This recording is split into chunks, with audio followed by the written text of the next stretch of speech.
Hey everybody, welcome back. My name is Abby. I'm with Fitness is Medicine. I've been doing these strength training videos, resistance training videos, and putting them out 2 to 3 times a week for about 5 years now. And at the end of each video, I talk about doing a good cool down and stretch.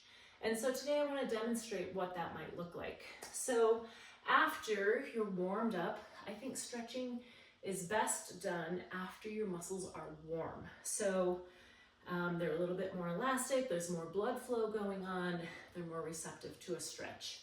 So after you're done with my strength training videos and I say, all right, finish with the cool down and stretch, here is a sample of a stretch routine you can do after my videos. And you can do this while you're, listening to your podcast or listening to a book or watching the news, anything like that. Okay, so first, I like to start with a good calf stretch. So your calves are your gastrocs down here, large muscle groups in your lower leg. So pushing one leg back, I like to stand, I recommend standing at like your kitchen counter or your kitchen sink. So you've got somewhere to hang on, you're kind of balanced. You don't have to try to do this while balancing. We're really focusing on the stretch here. And then with the stretches, you want to try to hold it for 20 to 30 seconds. Breathing throughout. Breath is really important, so let's stretch. So your goal is to straighten your leg, pushing through your heel. So you're feeling it in this big muscle in the back of your leg, your calf muscle, your gastroc muscle. Keeping your chest nice and tall as you're stretching. Like I said, hanging on, you could do this at a wall. You could do it with a chair, like a sturdy chair, or always your kitchen sink, kitchen counter is a great place to do these. And if you can't do it, like if you have cupboards behind you and you don't have space, you can always turn and kind of hang on sideways, right?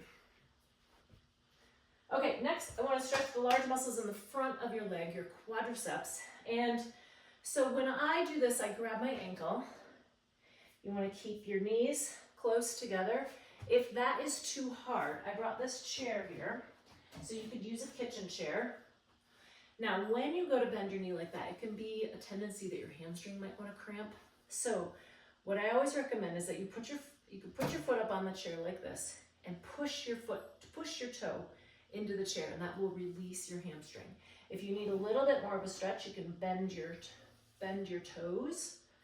And importantly, no matter how you're stretching, keep your knees together. So you're not way back here and you're not way forward here. So you're stretching, you want to put tension across the quadriceps, the foreheads of your muscle there. Standing tall. All right, let's switch. So you might also find that one side is more flexible than the other. I don't have my stretch strap here. I have one that I use in my gym. But if you have something like a dog leash or a belt, you could also put it around your quad or your ankle like this, and then pull up. So either way, whatever works best for you, but a good chair, a good sturdy chair that isn't gonna slide.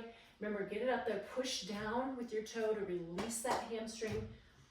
If you do get up into this quadricep stretch and you get a hamstring cramp, immediately straighten it out just like this, so that'll stretch those hamstrings and hopefully get them to release from that firing, those muscle fibers firing in that cramp. Okay. And then I like to stretch through your arms and back, taking, like if this is my kitchen counter or wherever you're standing, sit back like this. Keep your knees bent just a little bit, or stretching all the way through your upper arm and back here. Getting a little low back stretch as well. Breathing. You may find you could try to lean to one side or the other if you're having tightness in one side or the other. All right, come up slowly. Make sure you're not lightheaded or dizzy after that one. Stretches a lot of muscles. Okay, next we're gonna sit down. So find somewhere sturdy to sit, like your kitchen chair or an exercise bench or your coffee table, something like that. Sit right up on the edge, and importantly, Posture is important here because if you're sitting like this, you're not going to feel a stretch. It doesn't put the correct amount of anatomical structure to produce that stretch. So you're sitting tall, leaning forward with your chest until you feel it in the back of your thigh. If you're feeling it more in your calf, relax your toe and don't try to pull back like that. So thinking tall, tip forward at the hips, and we're going to hold right here. So you should be feeling that in your hamstrings or the big muscles in the back of your thigh. So we stretch the front of your thigh, now we're stretching the back. Hamstrings are notoriously tight.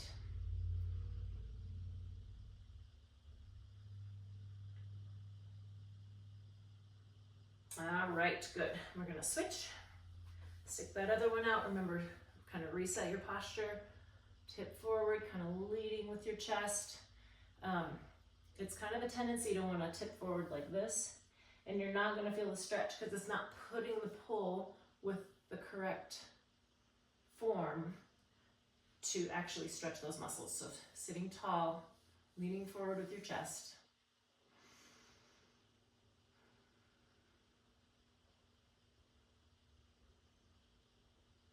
All right, now we're going to do some hip stretches. So try to pull your one foot over your knee here. And now I want you to, again, sit nice and tall. And we're going to pull that knee towards your opposite shoulder. And so you're pulling the knee, not turning your shoulders. So your shoulders should stay straight forward, kind of pulling that knee towards your chest, towards that opposite shoulder. And you should feel that back in here, kind of back in this posterior part of your hip. Keep your shoulders down, keep breathing. Remember your posture. Okay, now, lower your leg like this. We're gonna do, it's called a figure 4 stretch. So we're sitting sort of like a 4, and it stretches through your hips just a little bit differently. So you've got a lot of muscles that are attached on the front, on the backside, all throughout your pelvis, and this is a really great stretch to get through a lot of those.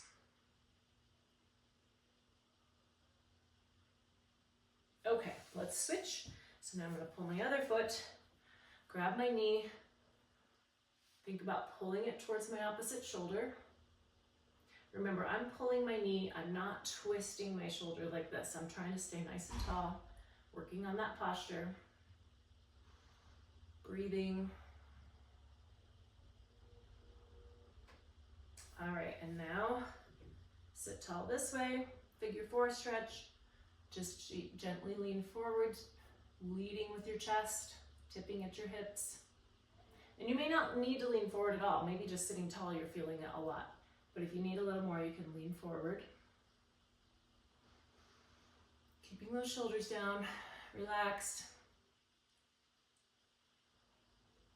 Okay, next we're gonna do an upper back stretch. So throughout my workout programs, I may incorporate rows or different shoulder work. Rounding your shoulders and reaching forward will stretch through those muscles.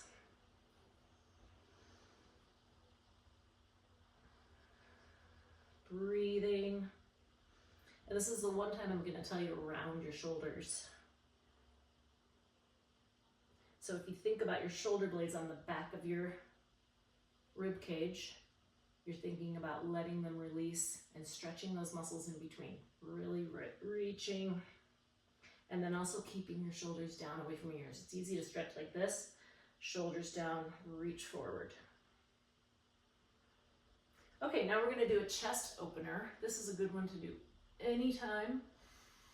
We do a lot in that forward position. Cooking, phone, driving, computer, lots of things. Opening up your chest. Breathe. This should feel really good. Keeping your shoulders down again.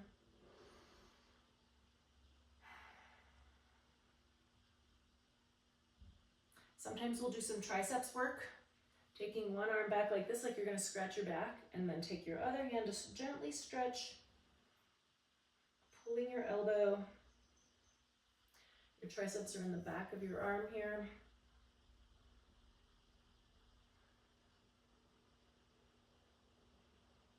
breathing. All right, switch. And you're just kind of reaching back like you're gonna scratch your back, and then this other hand gently pulls to stretch through those triceps.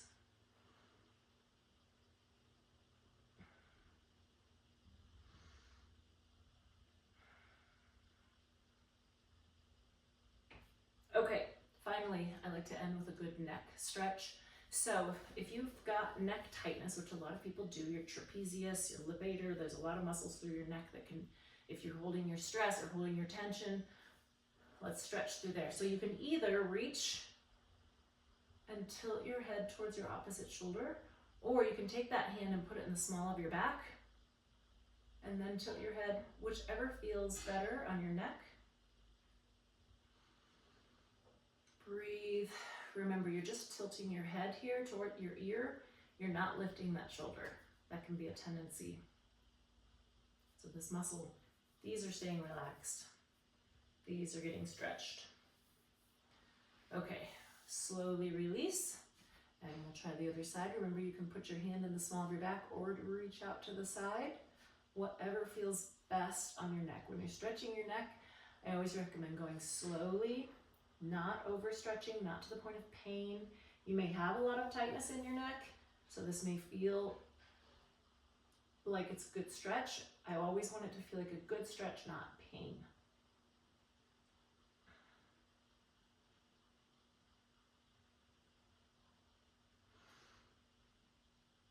Okay, all right. So that's a good cool down and stretch. It's a stretch routine as you're cooling down.